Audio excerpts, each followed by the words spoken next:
Good morning eight class. आज हमारा new chapter start होगा, lesson number 27, understanding our criminal justice law या justice system. आपने अभी तक मैंने आपको पढ़ाया था कि गवर्नमेंट के 3 ऑर्गन्स होते हैं, लेजिस्लेचर, एग्जीक्यूटिव एंड जुडिशरी। हमने लास्ट पढ़ा था लेजिस्लेचर का काम होता है लॉ बनाना, एग्जीक्यूटिव का उसको चलाना, जुडिशरी इंटरप्रिटेट द लॉ। अभी तक आपने जुडिशरी पढ़ा था। अब आप पढ़े हैं कि क्रिमिनल जो सिविल लॉज क्रिमिनल लॉज होते हैं या क्रिमिनल जस्टिस होता है वो किस तरह से काम करता है। सबसे पहले यहाँ एक स्टोरी है कि सुशांत खंडेलवाल रोहिणी दिल्ली में रहते हैं। एक दिन वो अपनी फैमिली के साथ बाहर गए हुए थे। जब वो घर आए तो उन्होंने देखा कि उनके घर पे लूटपाट मतलब चोरी हो गई है। जब वो वापस आए उन्होंने डोर ओपन किया, देखा कि मनी, ज्वेलरी सब कुछ मिसिंग है और उनका जो सर्वेंट है ऊपर टेरेस रूम में सोया हुआ है। सुशांत ने उसको जगाया और पूछा कि तू अपना कमिट कर ले कि ये चोरी तूने की है। पर सुशांत के सर्वेंट ने क्लेम किया कि मैंने ये काम नहीं किया, मैं इनोसेंट हूँ। तभी सुशांत ने पुलिस स्टेशन गया और FIR कराई, यानी फर्स्ट इन्फॉर्मेशन रिपोर्ट। सर्वेंट को was arrested for the theft, चोरी के लिए गिरफ्तार कर लिया गया। सबसे पहले पुलिस ने चार्जशीट फिल करी और मजिस्ट्रेट कोर्ट में उसको सबमिट किया। The court gave a copy, के कोर्ट ने वो एक कॉपी चार्जशीट की और स्टेटमेंट ऑफ विटनेस, यानी जो विटनेस था सर्वेंट ने क्या विटनेस दी थी, क्या स्टेटमेंट दी थी, उसको लिखकर केस वॉज प्रेजेंट किया बिफोर द जज के सामने। The servant told the court, servant ने कोर्ट में बोला कि ही हैड नो लॉयर, उसके पास पैसे नहीं है लॉयर के लिए अपने आप को डिफेंड करने के लिए। इस छोटे केस के लिए उसके पास इतने पैसे नहीं है कि मतलब, और सच्ची में उसके पास पैसे नहीं है कि वो अपने केस को लॉयर रख सके। तो मजिस्ट्रेट ने एक अपॉइंट किया advocate Jain as a servant defence lawyer, यानी एक डिफेंस लॉयर नियुक्त किया एडवोकेट जैन, गवर्नमेंट एक्सपेंस यानी गवर्नमेंट के पैसे पे। एडवोकेट जैन सर्वेंट से मिला, उससे टुक द और उसके पेपर्स को केस में कोर्ट में ले गया। पब्लिक प्रोसिक्यूटर जो होता है वो अपीयर हुआ केस में स्टेट के बिहाफ पर, यानी पुलिस के बिहाफ पर। उसने सुशांत सिंह और उसकी फैमिली को की विटनेस बताया। एडवोकेट जैन ने एग्जामिन किया उनके नेबर्स को और डिफेंस विटनेस को। पुलिस ने देन स्टार्ट करी इन्वेस्टिगेशन की। पुलिस ने क्वेश्चन किया नेबर्स और उसके अदर पीपल्स नेबरहुड के लोगों से। आफ्टर कुछ दिनों बाद रॉबर पकड़ा गया। इट वॉज नॉट सुशांत, वो सुशांत का सर्वेंट नहीं था जिसने चोरी की थी। जज ने सारी विटनेसेस को सुना। उसके बाद पुलिस के विटनेसेस के बाद सुनने के बाद एडवोकेट जनरल ने आर्गू किया जज से और क्लियर हो गया कि सर्वेंट जो था इनोसेंट था, देयरफॉर ही शुड बी एक्वाइटेड, और फिर उसको माफ़ कर दिया गया या दोषी करार नहीं पाया गया। तो ये सब अबव इंसिडेंट सुनाने का कोई मेरी वो नहीं है। फ्रॉम द अबव इंसिडेंट हमने देखा कि 4 की प्लेयर थे, यानी 4 लोग थे जिन्होंने क्रिमिनल जस्टिस सिस्टम इस क्राइम के लिए काम किया। वो 4 की प्लेयर कौन थे? सबसे पहला पुलिस जिसने केस लिखा, number 2 public prosecutor, number 3 defence lawyer और नंबर 4 जज। यानी क्रिमिनल जस्टिस सिस्टम के लिए 4 लोग ज़रूरी है, police, public prosecutor, defence lawyer and the जज।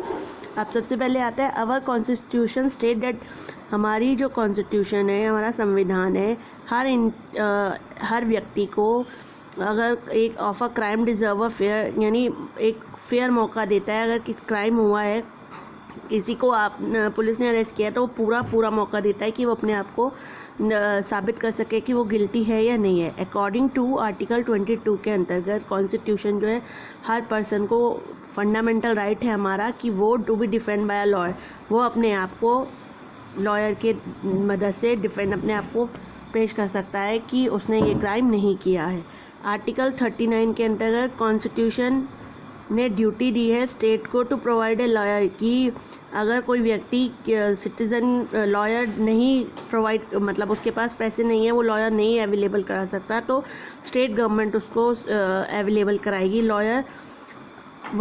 अगर वो गरीब है, वो नहीं रख सकता, तो देन ये नहीं कि उसको न्याय नहीं मिलेगा, उसको भी जस्टिस की प्राप्ति होगी, यानी उसको जज जो है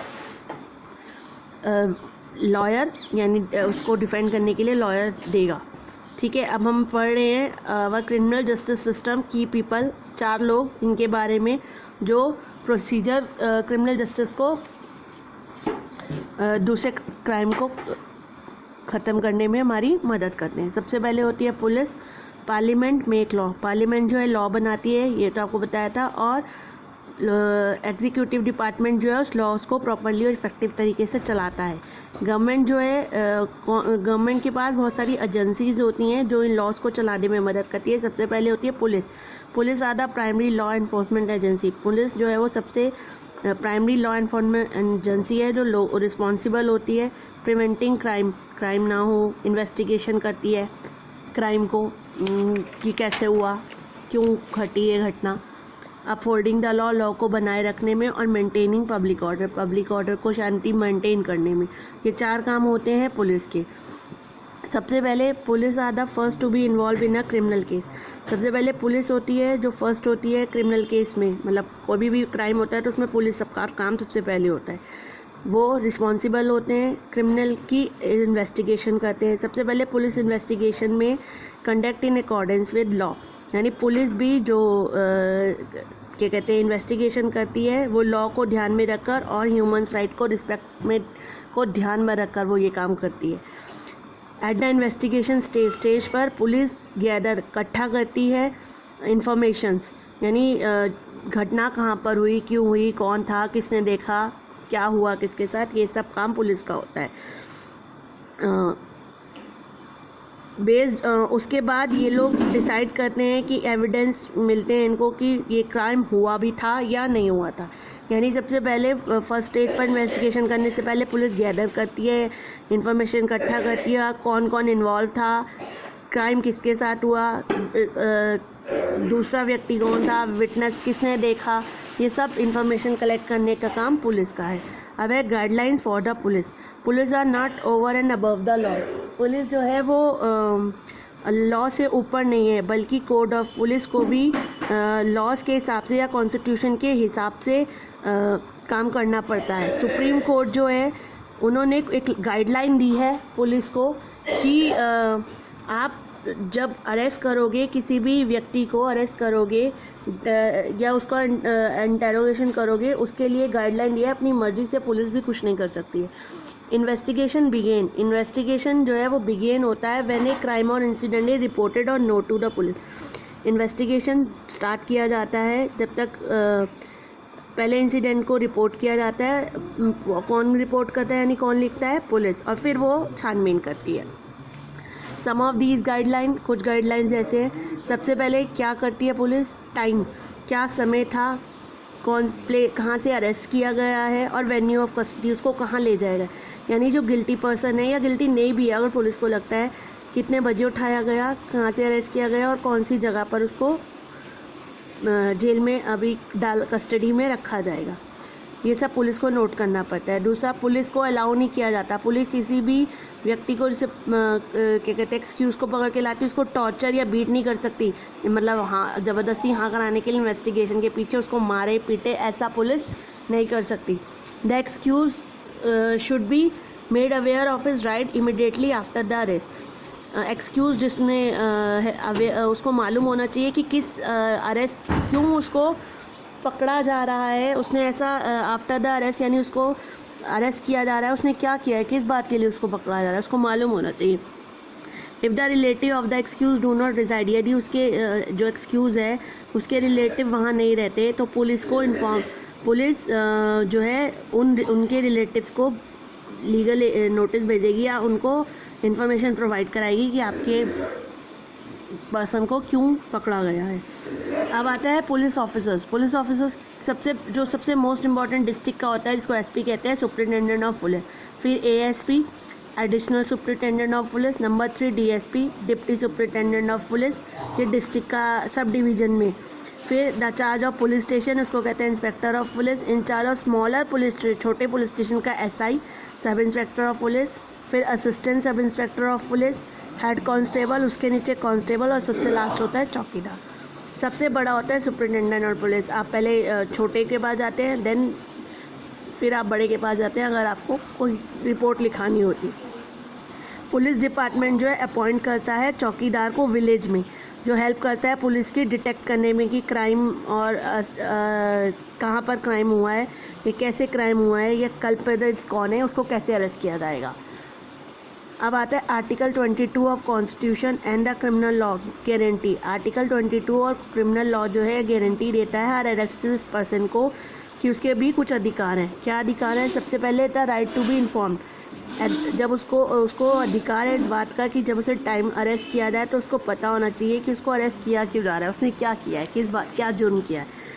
ए बॉय अंडर अगर कोई लड़का है तो उसको भी आप क्या कहते हैं, और वुमेन है तो उसको भी आप रात के समय नहीं पकड़ सकते हैं। वुमेन्स को पकड़ने के लिए तो साथ में लेडी पुलिस का होना ज़रूरी है। Right to be presented before a magistrate के सामने कम से कम 24 घंटे के सामने, यानी आप 4 दिन तक पुलिस उसे रख के बैठी है नहीं, 24 घंटे के अंदर आपको केस अपना प्रेजेंट करना है। नॉट टू बी किसी भी एक्सक्यूज़ के साथ आप बुरा व्यवहार, उसको मारेंगे नहीं, पीटेंगे नहीं। अरेस्ट जब आपने उसको कस्टडी में लिया, अरेस्ट किया, तो आप उसको मार पीट नहीं सकते। और जो कन्फेशन पुलिस में कराया जाता है, confession made in police custody में, उसको एविडेंस नहीं माना जाता, क्योंकि कई बार ऐसा होता है कि मार पीट का या ज़बरदस्ती कन्फेशन करा लिया जाता है, तो इसीलिए जो कन्फेशन पुलिस स्टेशन पे होता है वो मान्य नहीं होता है।